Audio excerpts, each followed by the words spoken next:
क्या आपको पता है भगवान विष्णु ने माता देवकी के गर्भ से 3 बार अवतार लिया है। स्वयंभू मनवंतर में जब माता देवकी का पहला जन्म हुआ था उस समय उनका नाम प्रीति था तथा वासुदेव जी सुतपा नामक प्रजापति थे।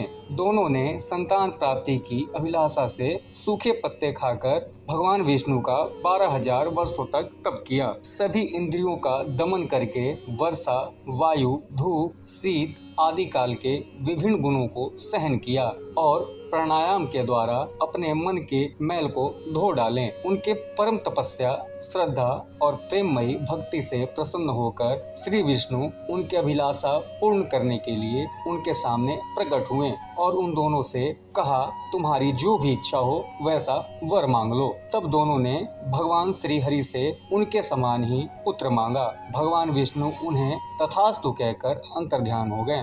वर देने के बाद भगवान ने शील, स्वभाव, उदारता आदि गुणों में अपने जैसा अन्य किसी को नहीं देखा। ऐसी स्थिति में भगवान ने विचार किया कि मैंने उनको वर तो दे दिया है कि मेरे समान ही पुत्र होगा, परंतु इसको मैं पूरा नहीं कर सकता क्योंकि संसार में मेरे समान दूसरा कोई अन्य है ही नहीं। किसी को कोई वस्तु देने की प्रतिज्ञा करके पूरी ना कर सकें तो उसके समान तिगुनी वस्तु देनी चाहिए। ऐसा विचार करके भगवान ने स्वयं उन दोनों के पुत्र के रूप में 3 बार अवतार लेने का निर्णय किया।